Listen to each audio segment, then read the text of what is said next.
pequenos defeitos que nós herdamos quando nascemos, como uma orelha de abano, um nariz adunco, uma mama que não tenha se desenvolvido de forma apropriada, assim como outros pequenos defeitos que vamos ganhando com o envelhecimento, rugas, sobras de pele, gorduras mal localizadas, são todos possíveis de serem melhorados pela cirurgia plástica. Importante lembrar, quando você quiser fazer uma cirurgia plástica, procure um médico que tenha 6 anos de medicina, 3 anos de cirurgia geral, mais 3 anos de cirurgia plástica, que seja reconhecido pela Sociedade Brasileira de Cirurgia Plástica e que seja reconhecido pelo Conselho Federal de Medicina.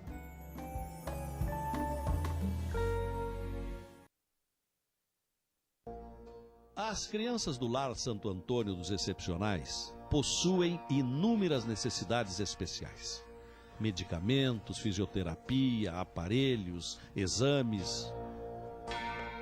Mas, sem dúvida, a maior necessidade destas crianças é a solidariedade. Estenda sua mão. A esperança de dezenas de crianças está no seu gesto. Em momentos especiais de nossas vidas, nos emocionamos, sorrimos, choramos, temos alegria e estamos sempre perto das pessoas que amamos. E essas emoções merecem ser guardadas para sempre. A Foto Delvaux faz isso desde 1950, oferecendo serviços fotográficos completos e aliando tecnologia, tradição e qualidade, transformamos suas emoções em momentos inesquecíveis. Foto Delvaux, fone 3224-4206. Papai, você pode ler uma historinha pra mim? Ah, filhinha, o papai tá muito cansado. Pede pra mamãe. Mãe, pede pro papai ler uma historinha pra mim. Nunca é tarde para você pensar na família. Da Igreja de Jesus Cristo, dos Santos dos Últimos Dias.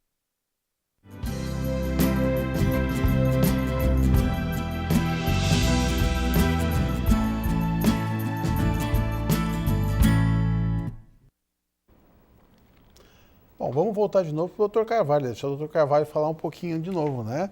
Fratura de estresse, Carvalho, o que é isso? O No nome, pé, basicamente, né? O nome já diz, né? A fratura de estresse é aquele osso que está sofrendo uma carga acima da carga fisiológica. Então, é um osso que normalmente ele tem uma capacidade para receber uma força, e ele recebe uma força demasiada. Então, isso é muito comum em pacientes que fazem atividades de alta performance, né? Aqueles pacientes, esses corredores maratonistas, pessoas que têm um hábito de fazer uma atividade intensa, eles acabam provocando fraturas por microtraumas. Eles provocam uma fratura que muitas vezes o principal sintoma dela é dor.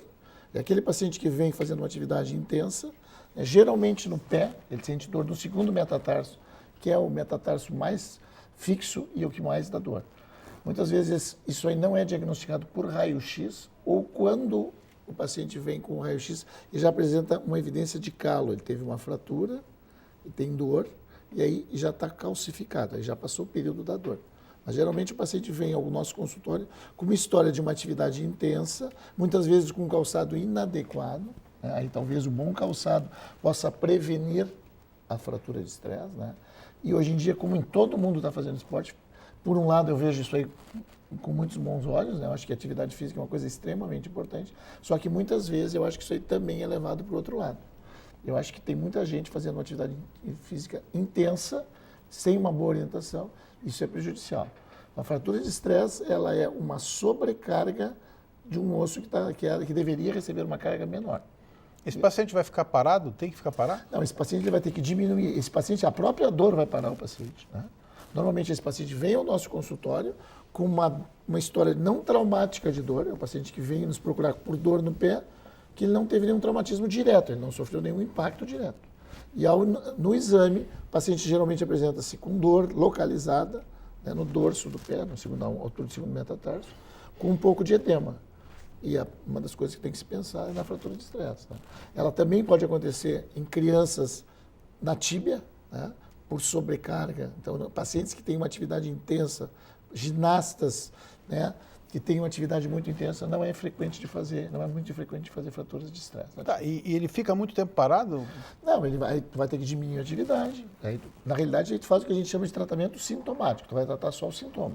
Se o paciente tem muita dor, talvez tenha que imobilizar, mas um bom anti-inflamatório, aliviando a dor, o paciente melhora, um analgésico, e ele depois vai ter que ser reeducado para poder fazer uma atividade que não provoque a fratura de estresse. Né? No caso voltando um pouquinho na Joanete, que a gente tem muita paciente que se queixa disso, né? Pois é, eu até estava comentando com o Carvalho que eu escuto elas hoje maravilhadas, assim, nossa, fiz a cirurgia, já saí caminhando.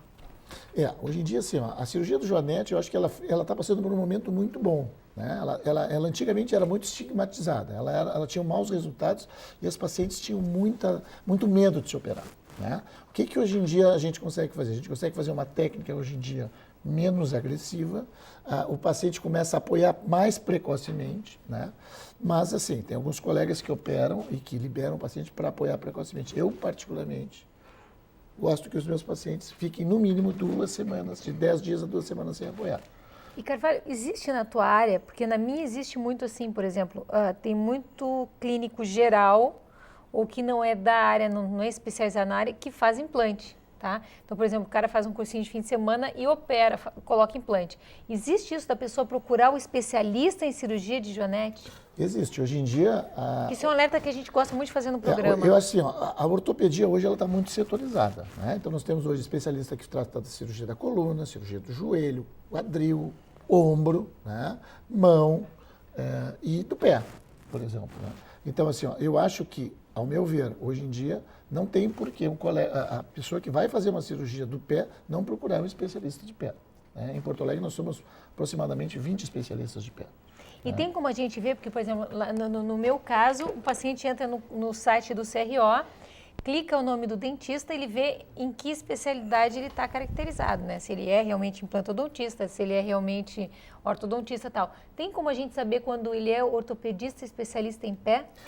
Hoje em dia, assim, é que na realidade a ortopedia é uma especialidade geral.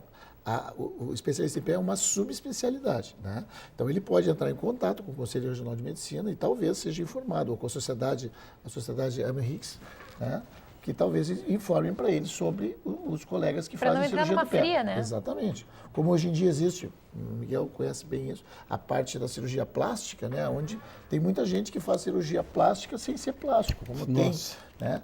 Não necessariamente, isso não quer dizer que o colega que não é especialista em pé não possa fazer uma boa cirurgia de Joanete. Não é isso. É que eu acho que assim, o especialista tem melhores condições, está mais atualizado. Né? Até na hora de uma zebra, que pode acontecer, o especialista sai da situação, né? Com certeza. Não existe cirurgia sem risco.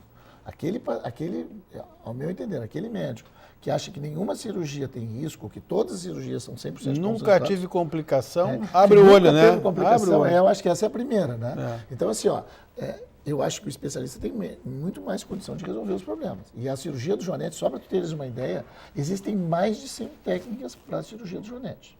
Então, qual é a melhor? Então, hoje em dia existem vários tipos de cirurgias com excelentes colegas que operam muito bem. Cada um tem sua experiência, cada um opera bem. Mas eu acho que assim, tu tens que procurar, eu acho que tu tens que comparar, ouvir a opinião de pessoas que já operaram, procurar a Sociedade Brasileira de Cirurgia do Pé, existe um site da Sociedade Brasileira, a ANANRIGS, pedir informações, se o colega é formado, se ele tem aquela formação. Eu acho que é uma coisa importante. Da mesma forma o ombro, né, Isabel? Exatamente, é a mesma coisa. Eu acho que procurar a Sociedade Brasileira de ombro, ou de pé, ou de coluna, ele vai ter essa informação, se ele é especialista mesmo e se está dentro do quadro das pessoas indicadas pela sociedade. Isabel, a senhora estava falando nas lesões do manguito e tal. Isso é o que vai levar a longo prazo ao ombro congelado?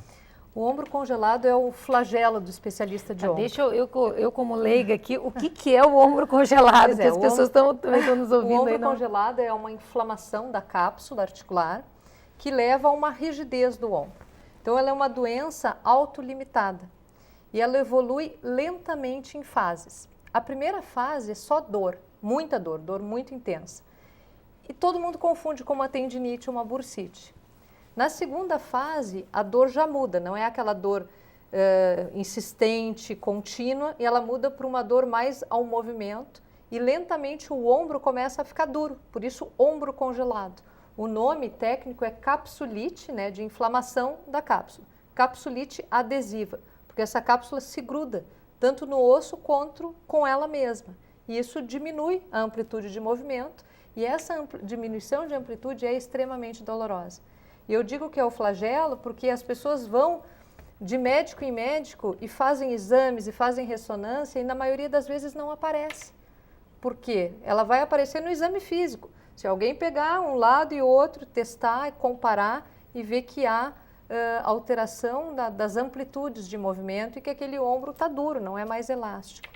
Então essa doença ela costuma demorar muito para ser resolvida, mesmo quando diagnosticada. Precisa de muito analgésico, boa medicação, para que o paciente possa aguentar, suportar a dor e a fisioterapia, que é o que realmente vai resolver o problema dele, é que a gente consiga trazer novamente essa cápsula, alongar novamente. E quanto mais a gente agride a cápsula, eu brinco que a cápsula é como uma mulher em TPM, é melhor deixar quieta. Então a gente não agride, a gente vai devagarinho, medicação, exercícios, na água são muito bons porque diminuem a dor e o paciente consegue fazer por mais tempo. Alongamentos delicados, muita analgesia na fisioterapia. Então o fisioterapeuta é nosso grande aliado para combater esse problema. Quer dizer, na verdade, o paciente não deve parar de fazer exercício. Ele deve fazer exercícios no sentido de alongamento e não exercícios de carga. Por exemplo, peso, mesmo uma sacola, alguma coisa pesada, acaba determinando mais dor e a dor atrapalha a fisioterapia, ele não consegue evoluir. Mas assim, é engraçado que a gente vê pacientes até deprimidos chegarem ao consultório, porque parece que ninguém acredita. Ele faz exame, dá normal, mas ele tem uma dor, e principalmente na primeira fase que ainda não enrijeceu o ombro. Então, às vezes, assim, não, isso é da cabeça. Não, existe mesmo e é muito doloroso e a gente precisa saber diagnosticar isso. Eu tenho visto, assim, com uma certa frequência, em jogos de futebol, jogador com queda e com luxação. Luxação de ombro é uma coisa muito frequente no consultório de vocês? Sim, é frequente, principalmente por quem pratica esporte, no adulto jovem, né? Então, assim, é uma lesão grave. Deve ser extremamente doloroso. Às vezes as pessoas confundem luxação com contusão, né? Contusão é um machucado, luxação é quando a articulação sai do lugar. E normalmente ela sai do lugar por um trauma de alta energia. O ombro é a articulação mais móvel do corpo, é a única articulação que é vertical, não é um encaixe como o quadril. Então, o que segura são os músculos e os ligamentos. Quando eu tenho um trauma de grande energia, suficiente para o osso sair fora do lugar, ele leva aí os ligamentos, rompe os ligamentos. Então, além de colocar o ombro no lugar, que normalmente é feito na emergência, às vezes pelos próprios colegas no futebol, é preciso que depois disso se avalie a gravidade da lesão e veja se esse paciente é um candidato à cirurgia ou não. Isso vai depender do paciente, da faixa etária. A gente sabe que antes dos 20 anos, a chance de sair fora do lugar de novo é de 90%. Quer dizer, o cara teve uma luxação antes dos 20 anos... Ele tem grande chance dessa luxação se tornar recidivante, ou seja, várias vezes ele sair do lugar e algumas pessoas, depois de tanta luxação, chegam a sair dormindo. Acorda e o ombro está fora do lugar. Então, eu sempre gosto, hoje em dia na literatura não há um consenso. Pode ser operado no primeiro episódio ou não. Esperar que tenha um novo trauma para então resolver se vai operar ou não, porque alguns realmente não recidivam mais. Mas eu gosto de discutir com o paciente, ver o que ele espera, qual é a recuperação. Se ele é, por exemplo, um esportista, ele não tem esse tempo para perder. Às vezes é um esportista profissional, ele não pode ficar esperando, imobilizado, para ver se vai luxar uma outra vez. Então, cada caso é visto separadamente e o paciente ajuda nessa decisão para saber se é cirúrgico ou não. Vê que a gente aproveita para ir tirando as dúvidas aqui, né? Eu e a Ana costumamos dizer, Carvalho, que a gente aprende muito mais do que propriamente do que o pessoal que está assistindo. Porque quando a gente faz a faculdade, a gente tem uma noção muito superficial das especialidades e depois vai cada um para a sua especialidade, a gente acaba perdendo contato, né? E a medicina é muito dinâmica. Eu estava comentando no intervalo o negócio de tênis, né, que eu, durante algum tempo, até por condição financeira, Eu jogava tênis com tênis do futebol, jogava futebol com tênis do tênis, corria com tênis inapropriado, né? O paciente, que tu chegou a falar em calçado, a gente estava falando ali, existe, por exemplo, quando a gente vai comprar tênis, né?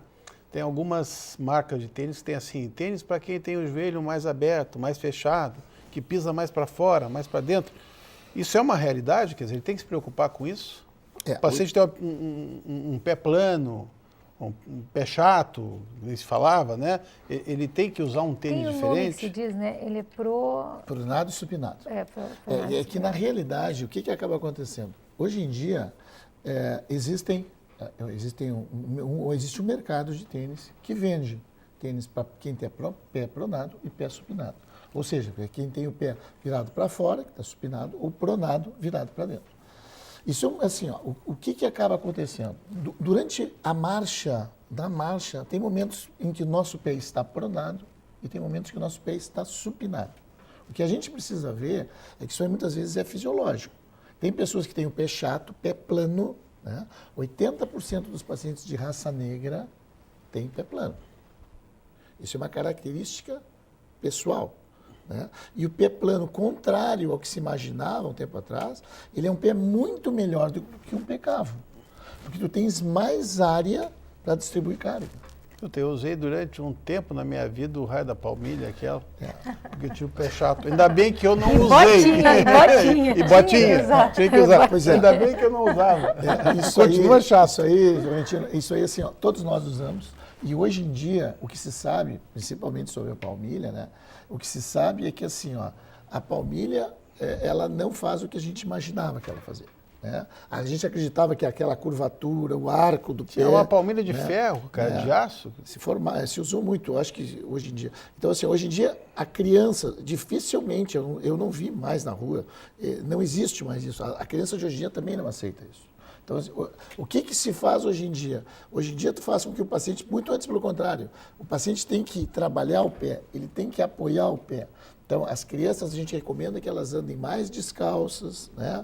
Mais na ponta do pé. As meninas que possam fazer, às vezes fiquem na ponta do pé, que façam balé, que movimentem os pés, na tentativa de que o pé vai formar uma musculatura para segurar.